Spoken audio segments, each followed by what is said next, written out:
Hey guys, Paul here with Carrie and Paul Real Estate at RE/MAX Hallmark. Welcome back to my YouTube channel. Today we're going to be talking about selling in a recession, the dreaded R word.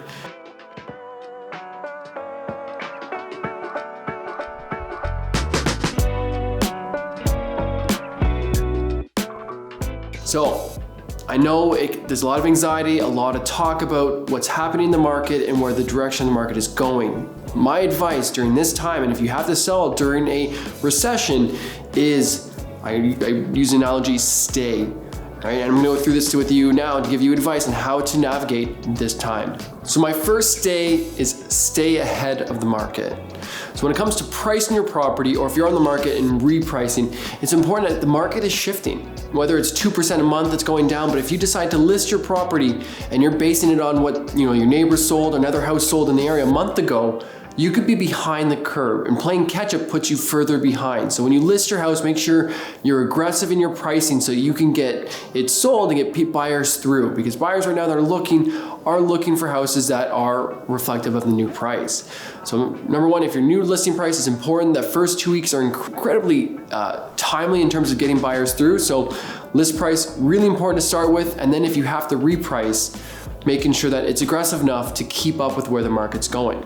Important aspect of that is staying up to date with the market. So every sale, every new listing is important for you to stay on top of. Now my next stay is stay in communication with your agent. All right, it's nervous being on the market, even in the best of times, but in a hard time, it's even more integral to know the feedback from the showings, from the feedback from the buyers, to the feedback on what's happening in the market week to week, what's happening at their office meetings, what are their agents saying. So staying in communication helps relieve that anxiety and that fear of what's happening, what's going on, what do I need to know? Okay, so my third stay is stay patient.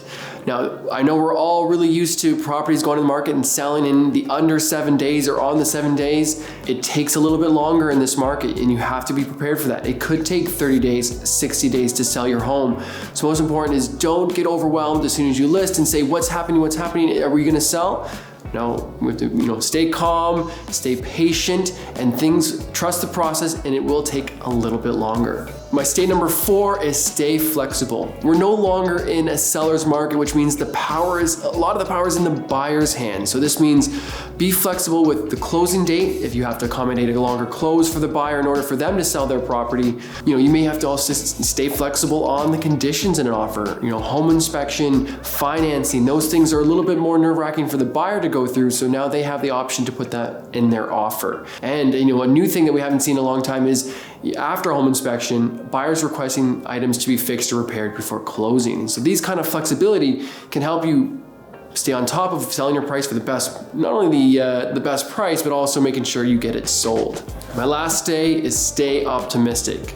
There is opportunity in every market, and if you're selling, there's buyers out there. So if you're selling to upgrade, Gary Keller has a great reference that it's a great time to upgrade in a down market because the house you're upgrading to is also, come down in price. If you're a buyer and you're just entering the market, know that you are balancing your interest rate payments, right, and the interest rate that you get to the value of the home. And so staying optimistic that you can still get a great opportunity with a great rate. So when selling in a recession, remember my stays. Stay ahead of the market, stay in communication, stay patient, stay flexible, and stay optimistic. There's opportunity to sell in any market and be able to sell your home. So if you want more content like this, remember to stay on my page, stay in my comments, and stay classy.